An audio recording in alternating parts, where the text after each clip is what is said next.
104 Indian illegal immigrants deported from the U.S., dreams shattered, families in debt.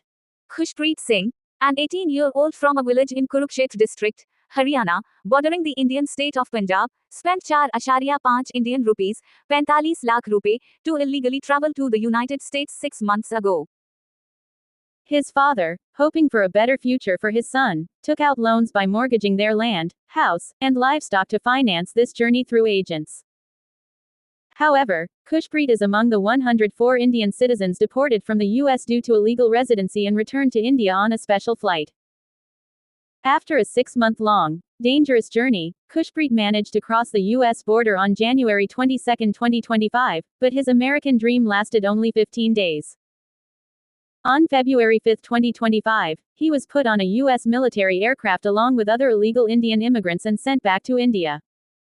First deportation flight lands in Amritsar. The first deportation flight of Indian illegal immigrants landed at Guru Ram Das International Airport in Amritsar on 5 February.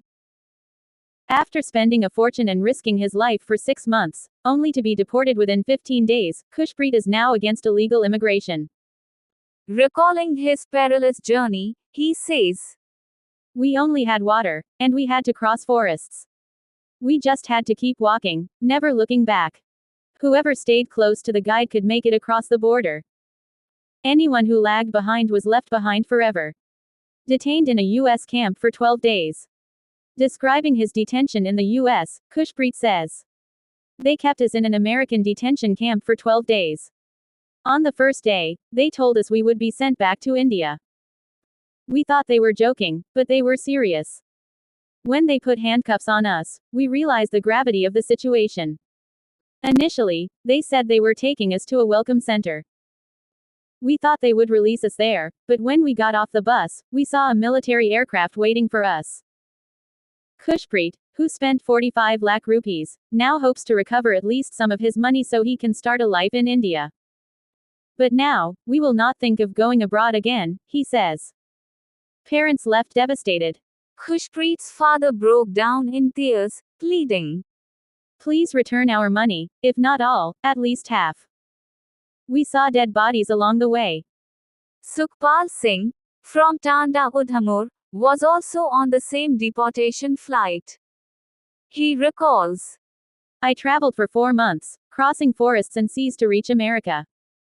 He warns others, I beg everyone not to take illegal routes. Stay here and earn little rather than risk everything. On the way, you won't get food, your money will be stolen, and there is no safety." His journey. First, he was taken to Italy, where he faced no questioning. Then, he was taken to Latin America. From there, he spent 15 hours on a boat. He then walked 45 kilometers through mountains. If someone collapsed due to exhaustion or hunger, they were left behind. We saw many dead bodies along the way. We lost 2 friends in Panama. Harvinder Singh from Dasuha had a similar story. He was flown from Delhi to Qatar, then from Qatar to Brazil. He stayed 2 days in a hotel in Brazil. He was told he had a flight from Peru, but upon reaching Peru, he found no flight and had to continue by taxi. By the time we reached Panama, 2 of our companions had died, one drowned in the sea, and another perished in the jungle. We were pushed around without crossing the border. A young woman named Muskan from Jagrayan claims that U.S. authorities treated her unfairly. She explains, "I had a 3-year study visa for the UK and had legally gone to England a year ago. Last year, I went to Mexico with friends on vacation and visited the Tijuana border. I did not cross the border or climb any wall. Suddenly, an American police bus arrived, took us all, and deported us to India." She says, "I was pushed and treated unfairly, even though I had a valid visa." Muskan's father, Jagdish Kumar, expresses frustration. "We sent our daughter abroad for a better future, but she was mistreated. The government must intervene. We took loans to send her abroad. The American dream was shattered in 11 days." Jaspal Singh, from Fatehgarh Churiang in Gurdaspur, was deported just 11 days after arriving in the US. He describes, "My dream of going to America is completely shattered. I started this journey 2.5 years ago and spent 40 lakh rupees.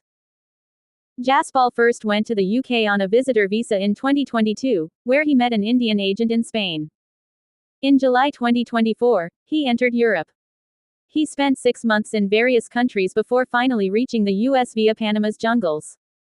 He recalls, I saw both men and women's dead bodies along the way, just their skeletons remaining. During the trek, we were given just a little bread and 1 or 2 biscuits to eat. As soon as Jaspal crossed the US border, he was arrested. They tied my hands and feet and put me on a military aircraft. The plane stopped at multiple places, but my restraints were removed only after we landed in Amritsar. US justifies deportation, India demands better treatment. The US Embassy in India told BBC that they could not share details about deportation flights but stated, enforcing immigration laws is necessary for US national security and the well-being of its people. Illegal entrants will face legal action. India's Foreign Minister S. Jaishankar, responding to opposition parties, said, US deportations of Indian citizens have been happening since 2009. Every country must take back its illegal citizens. However, opposition leaders condemned the treatment, particularly the use of handcuffs and shackles on Indian deportees. Critics questioned why India wasn't standing up for its citizens like Colombia, which protested against mistreatment of its deported nationals. Jaishankar clarified, the US Department of Homeland Security considers illegal immigrants criminals. Since 2012, the US has used both military and civilian charter flights for deportation, and this time was no different. He assured that India was negotiating for better treatment of deported citizens. When asked how many illegal Indians were in the US and how many would be deported, Jaishankar admitted that the government had no official numbers.